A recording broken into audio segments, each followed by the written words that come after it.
तो hello guys, day 3 और कोटा से हम निकल चुके हैं। मतलब पैकिंग हो गई है सारी और गाड़ी में भी बैठ गए हैं, घर से निकल गए हैं हम। और यहाँ देखो मानसी को रोना आ रहा है। 1 महीने रह चुकी है घर पे तो बुरा तो लगेगा ही, तो उसको रोना आ रहा है। और यहाँ से अब हम निकल गए हैं, दोनों उतर गए हैं। यहाँ पे रुके हम लोग क्या लेने के लिए, वाइट रसगुल्ले। तो ये ब्रिज डेयरी है, यहाँ पे वाइट रसगुल्ले इतने मस्त मिलते हैं, मतलब इतना सॉफ्ट रुई जैसा बिल्कुल। तो मानसी रसगुल्ले लेने गई है, बस रसगुल्ले लेके हम लोग रखेंगे और उसके बाद सीधा जाएंगे पेट्रोल डलवाएंगे। और पेट्रोल डलवा के सीधा निकलेंगे ललितपुर। बीच में एक आध जगह जहाँ नेक्स्ट टाइम रुके थे हो सकता वहाँ रुकें, नहीं तो किसी और पे भी रुक जाएंगे। तो यहाँ से निकलेंगे, 400 किलोमीटर का रूट वही है अपना। तो अभी ललितपुर से कोटा था, अब कोटा से ललितपुर है।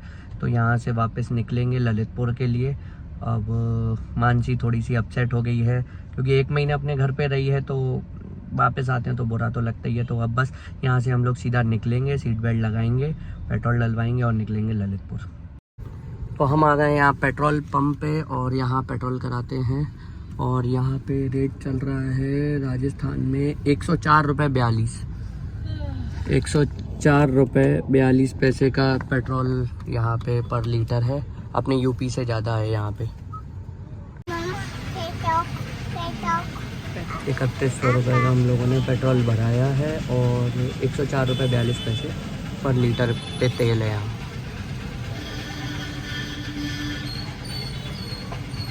और ये 3100 रुपये का हो गया है, 29.69 लीटर तेल आया है 3100 रुपये में, पूरा 30 लीटर भी नहीं आया है। तो यहाँ हम रुके हैं, हमने सोचा थोड़ा सा हवा चेक करा लें अपने गाड़ी की। एक टायर में कम आ रही थी 36, तो ये टायर चेक करा लेते हैं। तो हम आ गए यहाँ एसएस डेयरी पे रुके हैं। यहाँ से लेंगे मिठाई और फिर सीधा ललितपुर। बाबू को शूशू भी आ रही थी, टॉयलेट भी आ रही थी, तो शूशू भी कराना था। और एसएस डेयरी पे रुके हैं हम, यहाँ से लेंगे मिठाई और निकलेंगे हम सीधा ललितपुर की ओर। तो यहाँ पे एक कार पसंद आई है हमें और देखते हैं लोहे की या प्लास्टिक की। बाबू के लिए फाइबर की, देखो टूटेगा नहीं, मजबूत है। ये बाबू के लिए देखते हैं, अगर समझ में आती है तो। कैसे चलती?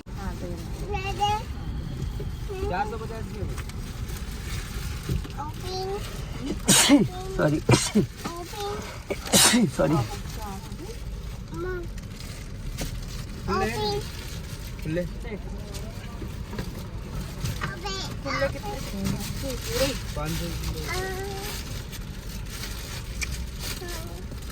बाबू देखो कितना खुश हो रहा है, उसको पसंद की कार मिल रही, मजबूत थी इतनी।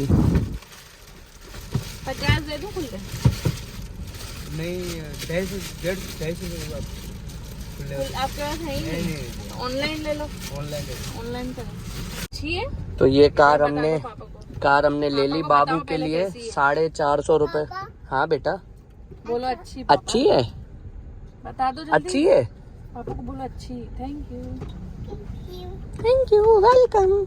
तो बाबू को पसंद आ गई है कार और मजबूत है, बाबू उस पर बैठ भी सकता है तो भी ये नहीं टूटेगी। 450 रुपये बोल रहा था वो, 450 रुपये बोल रहा था, लेकिन हम लोगों ने कम कराए, नहीं माना। हम लोगों ने 200 रुपये बोले थे तो नहीं मान रहा था, तो हमने कहा चलो चलते हैं, देखते क्या बोलता है।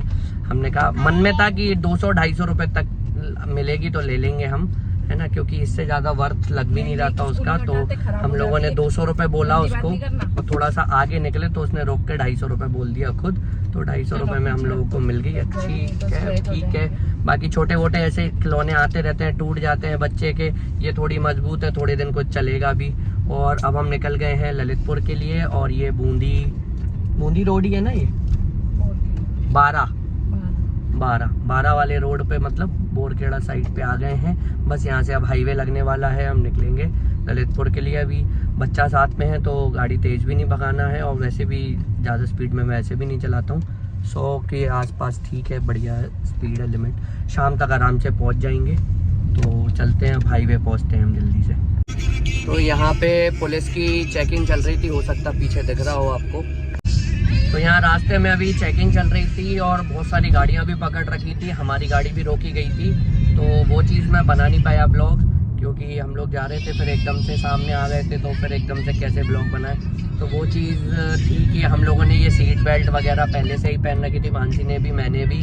तो वही मैं कहता हूँ कि हाईवे निकले तो सीट बेल्ट ज़रूर बांधें। तो हम लोगों को पुलिस ने रोका और उसके बाद पूछा कहाँ जा रहे हो, तो हमने बोला ललितपुर घर जा रहे हैं। और कुछ नहीं देखा, ना कोई डॉक्यूमेंट देखे ना कुछ, बस देखा कि सीट बेल्ट पहनी हुई है और नॉर्मल स्पीड में जा रहे थे और फैमिली थी, तो बोल दिया जाओ। कोई मतलब ऐसा रोका टोकी नहीं करी। तो वही कहता हूँ कि एक अपन सिस्टम के हिसाब से चलें तो कोई दिक्कत नहीं होती है। सीट बेल्ट लगी है, डॉक्यूमेंट्स पूरे फिलहाल तो कंप्लीट हैं ही मेरे, तो सीट बेल्ट लगी है, नॉर्मल स्पीड में गाड़ी चल रही है और फैमिली के साथ तो ऐसे कोई रोकता भी नहीं है ज़बरदस्ती। तो वही चीज़ है कि सीट बेल्ट लगा के ज़रूर चलें हाईवे पे।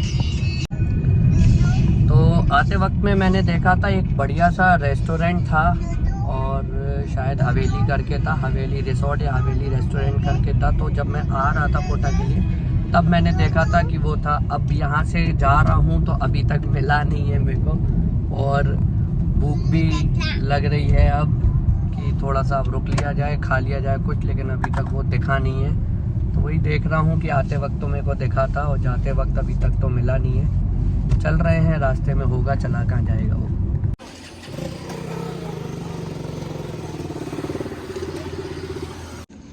फाइनली हम लोग पहुंच गए, जो मैंने बोला था कि हवेली रिसोर्ट, ये है हवेली रिसोर्ट। और फाइनली हम पहुंच गए और मानसी को यकीन नहीं हो रहा था कि यहाँ पे भी एक रिसोर्ट है जो कि पिंटू ने देखा है ढंग से। तो अंदर चलते हैं, कुछ खाते हैं, पहले पेट पूजा करते हैं, ठीक है, उसके बाद निकलेंगे वापस ललितपुर। झांसी बस पास में ही रह गया, 30-40 किलोमीटर दूर झांसी रह गया है, उसके बाद सीधा 100 किलोमीटर ललितपुर। पहले कुछ पेट पूजा कर लेते हैं, फिर चलते हैं।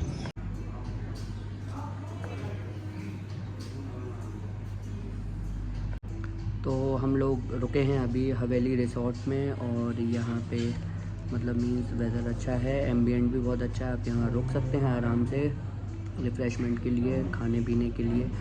तो यहाँ आराम से रुक सकते हैं। झांसी से 50 किलोमीटर के आसपास है, राजस्थान शिवपुरी वाली रोड पे, तो वहाँ आपको ये मिल जाएगा।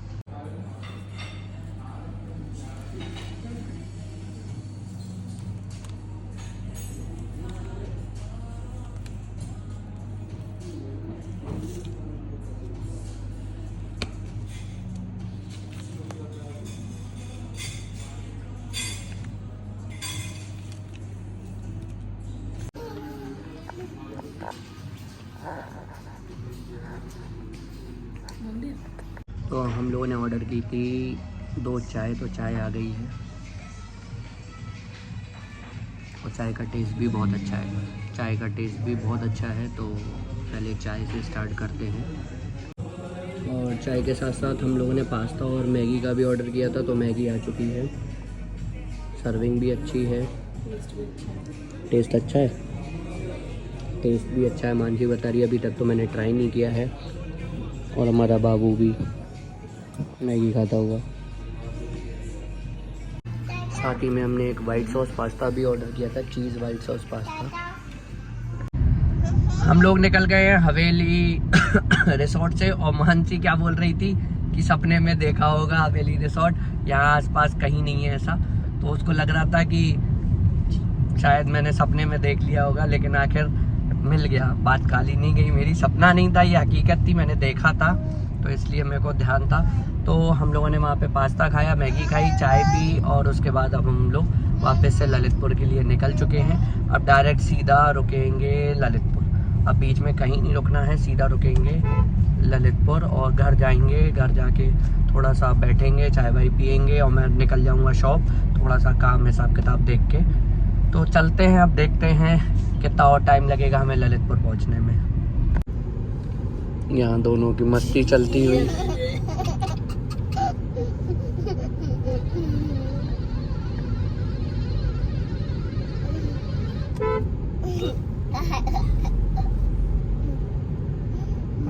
दोनों मस्ती करते हुए माँ बेटे। तो हम लोग झांसी आ चुके हैं, और यहाँ से ललितपुर पड़ता है अपना 95। जी हाँ, 95 पड़ता है, तो 1 घंटा हमको यहाँ से लगेगा, क्योंकि ये NH44 रोड है जो बिल्कुल बहुत शानदार रोड है। कश्मीर से कन्याकुमारी वाला रोड है ये, सबसे बड़ा NH44 ही है। और बस 95 किलोमीटर दूर हमारा घर जाएंगे, रेस्ट करेंगे, चाय पियेंगे, देन उसके बाद हम जाएंगे शॉप पे, क्योंकि थोड़ा सा हिसाब किताब भी देखना है। फिर घर पे आके रेस्ट करेंगे तो रेस्ट करेंगे, नहीं तो मूवी देखेंगे।